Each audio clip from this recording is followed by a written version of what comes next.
Hi everyone, welcome back to our channel. So I'm से Jitesh Tiwari. So let's see. आज हम again discuss करेंगे एक ग्लोबल इवेंट को जो क्वाइट अ मेजर इम्पैक्ट है जिसका एवरी इंडियंस पर, एवरी मिडिल क्लास सिटीजन पर as well as Indian economy पर भी. So without wasting any further time let us go. So आज का हमारा मेन टॉपिक ऑफ डिस्कशन रहेगा लेटेस्ट जो वॉर चल रही है यूएस इसराइल और ईरान के बीच में. सो रिसेंटली 2-3 घंटे पहले ही यूएस और इसराइल ने अटैक कर दिया है ईरान का एक गैस रिजर्व जो दुनिया का लार्जेस्ट गैस रिजर्व है. एंड जो दुनिया का लार्जेस्ट रिजर्व है जिसे साउथ पार्स भी कहते हैं. एंड ये रिजर्व कतर एंड ईरान के बीच में डिवाइडेड है. सो नॉर्थ पार्ट जो है वो कतर के पास है एंड साउथ पार्ट जो है वो ईरान के पास है. अब मैं लेके चलता हूँ आपको और भी बेटर अंडरस्टैंडिंग के लिए गूगल मैप से दिखाता हूँ कि कहाँ पर क्या हुआ है एंड लोकेशंस क्या है. Then we can discuss. So ये है दुनिया का मैप एंड ये है हमारा प्यारा भारत. अब जब हम यहाँ पर आते हैं गल्फ ऑफ ओमान यहाँ पे आ जाता है. वे ऑफ हॉर्मुज जो है जहाँ से कोई भी शिप पास नहीं हो रही है एक्सेप्ट जो फ्रेंडली कंट्री है ईरान के, चाइना, इंडिया, जिनको एक्सेप्शन मिला है. एंड ये है पर्शियन गल्फ, अरेबियन गल्फ भी कहते हैं इसको. यहाँ पे जो लार्जेस्ट गैस का रिजर्व है इसके दो पार्ट है, एक है सदर्न पार्ट, एक है नॉर्दर्न पार्ट. सो जो नॉर्दर्न पार्ट है वो कतर के पास है जहाँ से कतर गैस एक्सट्रैक्ट करता है and rest of the world को बेचता है, B it Europe, India and so on. और नॉर्थ के पार्ट जो है जिसे साउथ पर्स जिसे कहते हैं वो आता अंडर है ईरान के. सो ईरान वहाँ से गैस एक्सट्रैक्ट करता है, LNG and PNG and so on. And वो फिर और दुनिया में आगे बेचता है. नाउ हम देखते हैं कि इसमें क्या हुआ है ऐसा जिसकी वजह से प्रॉब्लम अब ये बहुत बड़ी होने वाली है. So now if you can see, अब डबल बम हो चुका है. अब यहाँ पे सिर्फ ऑयल की बात नहीं है, गैस की भी बात है. अभी तक सिर्फ ज़्यादा फोकस ऑयल पे हो रहा था. गैस जो है वो बैक सीट पे बैठा हुआ था, बट अभी directly hit largest gas field पे हो चुका है. हॉर्मोज तो ऑलरेडी चौक है. तब इसका इम्पैक्ट क्या होगा वो देखते हैं, बिकॉज इसका इम्पैक्ट बहुत ही क्रूशल होने वाला है. ये अभी हमने जिस तरह डिस्कस किया था, this is the Persian gulf के अंदर जो जगह है जिसका दो पार्ट है, ये साउथ पार्ट, ये north part. North part Qatar के पास है, ये साउथ पार्ट है जिसे सदर्न पर्स भी कहते हैं. और यहाँ पर जो स्ट्रक्चर बना है गैस निकालने का और जो भी फैक्ट्रीज बनी है यहाँ पर अटैक हुआ है जिसकी वजह से ये डिस्ट्रॉय हो चुका है.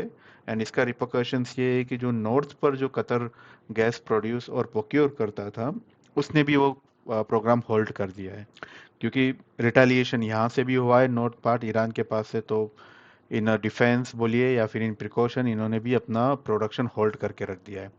अब ये दुनिया का सबसे बड़ा गैस रिजर्व माना जाता है जिसको जला दिया गया है. ओके.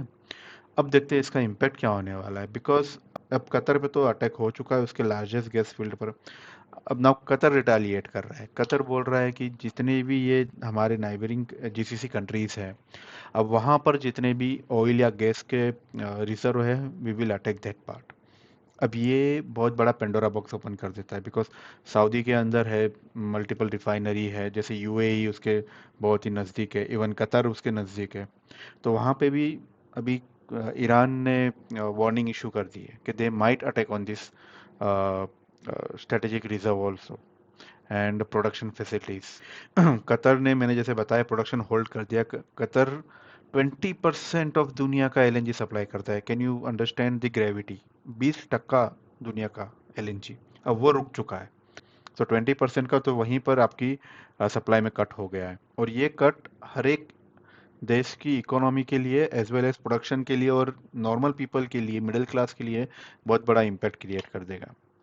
क्योंकि ये देखिए, ये दुनिया का 20% तो हमने बात कर ली है. 200 से ज़्यादा टैंकर्स स्ट्रेट ऑफ हॉर्मुज में अभी भी फंसे पड़े हैं, वो वर्चुअली बंद ही है. दुनिया का एलपीजी का 20% क्रूड ऑयल बंद है, 20% एलएनजी बंद है. तब जाएगा कहाँ? अब इसमें और एक चीज़ जानने लायक है कि क्रूड ऑयल को तो आप बैरल में भरकर आप शिप में डाल के इजीली लेके जा सकते हो रिलेटिवली, बट गैस के लिए things are very much critical.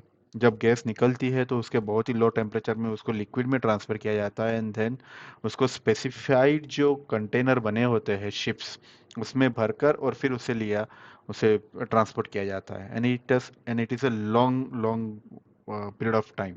वो बहुत लंबा काम होता है। एकदम फटाफट नहीं है कि आपने रूट चेंज किया फटाफट लेकर आ गए और आपका काम आपने चालू कर दिया। और गैस का वैसा भी नहीं है कि आपने पाइपलाइन डाल दी और आ गया, बिकॉज पाइपलाइन डालने में आपके ईयर्स निकल जाते हैं, सालों निकल जाते हैं। तो अब हो क्या रहा है कि यहाँ पे सबका ध्यान ऑयल पर है, लेकिन अब एलएनजी जो है वो असली प्रॉब्लम क्रिएट करने वाला है। क्योंकि जैसे ही आज शाम को अटैक हुआ है इंडिया के टाइम के हिसाब से, एलएनजी का 60% जंप हो चुका है, जो यूरोपियन यूनियन के अंदर इंडेक्स है। और क्रूड ऑयल 110 बैरल के आसपास पहुंच चुका है, 109 110 के आसपास ही घूम रहा है। अब प्रॉब्लम क्या है, जैसे मैंने कहा कि क्रूड ऑयल का तो आप कहीं से भी लेके जाओगे, आपका शिप का रूट चेंज कर दोगे, ये कर दोगे, थोड़ा महंगा भी हो जाएगा। बट एलएनजी के लिए कोई शॉर्ट टर्म सोल्यूशन नहीं होता है।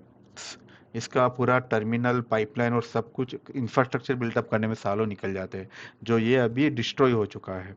तो ये प्रॉब्लम अब लॉन्ग टर्म तक परसिस्ट करेगी। अब देखिए, अब ये सब कुछ कनेक्टेड है। अब गैस का किस तरह इम्पैक्ट होगा वो देखिए।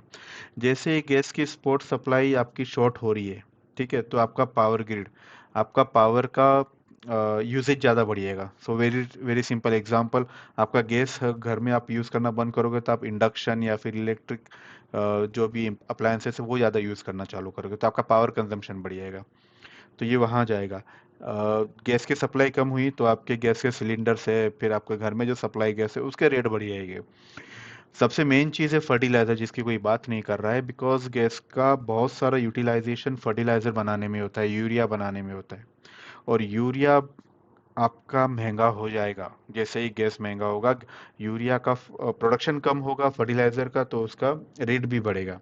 अब प्रॉब्लम ये होगी कि गवर्नमेंट मैक्सिमम सब्सिडी फर्टिलाइजर पे देती है, तो वो सब्सिडी का बर्डन भी गवर्नमेंट का बढ़ेगा, क्योंकि गवर्नमेंट अगर प्राइस बढ़ाएगी तो वो डायरेक्ट कंज्यूमर को इम्पैक्ट करेगा, फार्मर्स को इम्पैक्ट करेगा।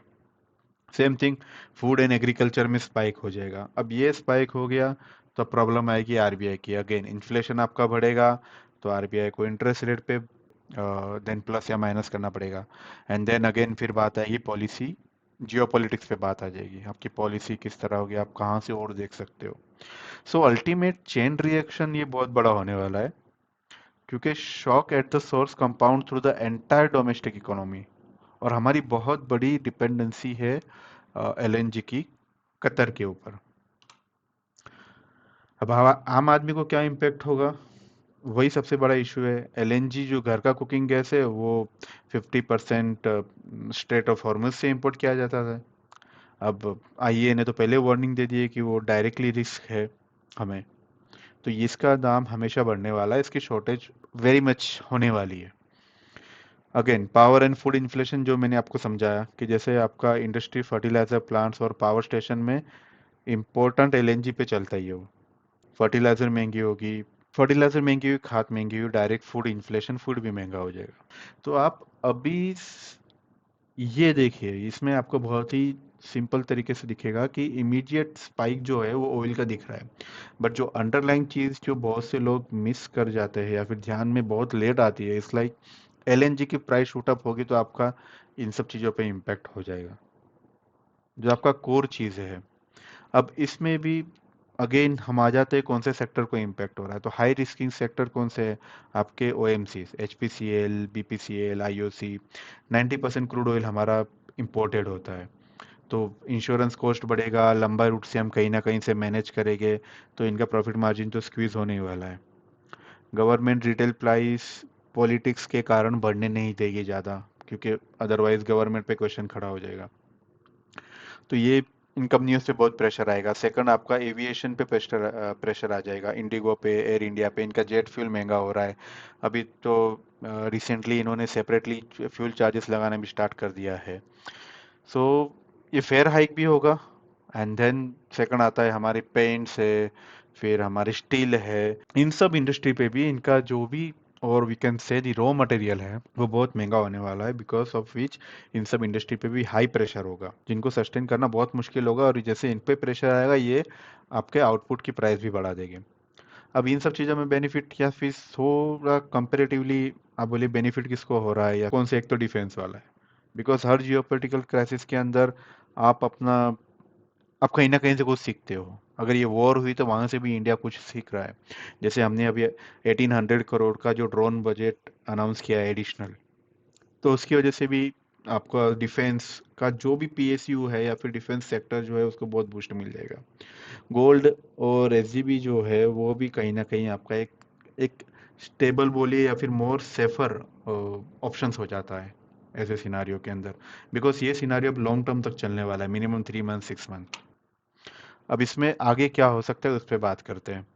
नाउ यहाँ पे 3 सिनारियो लेते हैं। पहला सिनारियो लेते हैं कि बेस्ट केस, कि जहाँ पे समझो ये वॉर अगले 1 वीक में या फिर मैक्सिमम बाई 2 वीक के अंदर ये सेटल डाउन हो जाती है, तो आपका जो क्रूड ऑयल का प्राइस और गैस का प्राइस है वो कहीं ना कहीं सेटल डाउन होगा, जो नीचे आ जाएगा। तो जो 60, अभी जो अराउंड 90 बैरल क्रूड ऑयल चल रहा है और सॉरी 110 बैरल जो क्रूड ऑयल चल रहा है, वो 65 से 85 के बीच में आके सेटल डाउन हो जाएगा। अगर ये बेस केस, अगर ये वॉर कुछ लंबी खींचती है, 2 to 3 मंथ तक चलती है, और ये स्ट्रेट ऑफ हॉर्मोज भी डिस्टर्ब रहता है, तो आपका क्रूड ऑयल 150 से 150 के बीच में रह जाएगा, and that is a very bad for the whole world economy. आपकी बहुत सी इकोनॉमी छोटी मोटी कोलैप्स हो जाएगी, और यहाँ पर आपका इन्फ्लेशन बहुत बढ़ जाएगा। एंड सबसे खराब चीज़ जो नहीं होनी चाहिए, अगर ईरान सभी गल्फ कंट्री को टारगेट कर देगा और बहुत सा डैमेज अगर बहुत ज़्यादा पहुंचा दिया उसने, तो फिर तो क्रूड ऑयल 200 बैरल तक भी जा सकता है, एंड फिर वो सिनारियो सोचना है बहुत मुश्किल हो जाएगा कि क्या होगा फिर। अगर ये वॉर, अब ये बहुत देखने लायक बात है, अगर ये वॉर अगर 3 महीने में भी ख़त्म हो जाती है, तो आपके ऑयल के प्राइस तो समझो आपके सेटल डाउन हो जाएगा थोड़ा बहुत, बट गैस का प्राइस जो है उसको एवरेज डाउन करने के लिए मिनिमम 6 महीना लग जाएगा, बिकॉज सप्लाई चेन आपकी इतनी इजीली स्टैब्लिश नहीं होती है, उसको स्टैब्लिश करने में बहुत टाइम लगता है in the case of gases. So अभी the ultimate thing is next 4 to 8 weeks जो है, यानी 1 से 2 महीने जो है, जो स्टेट ऑफ हॉर्मूज पर होगा उसी से ही डिसाइड होगा कि इंडिया का petrol, cooking gas, Nifty situation पर हर घंटे जो बदल रही है उस पर क्या इम्पैक्ट होगा। तो ये चीज़ें बहुत देखने लायक होगी, बिकॉज इसी पर आपका फ्यूचर के 3 to 6 मंथ डिफाइन रहेगा। सो आप केयरफुल रहिए, जहाँ पे आपको प्रोविजंस करके रखनी है वो थोड़ी प्रोविजन करके रखिए अपने लिए। एंड सिंपल सी एडवाइस है, अपनी एसआईपी हो तो कंटिन्यू रखिए, उसको बिल्कुल मत तोड़िएगा। एंड कुछ चीज़ों में आप अगर स्टॉक्स में लेके बैठे तो मत कीजिए, because this is not the right time.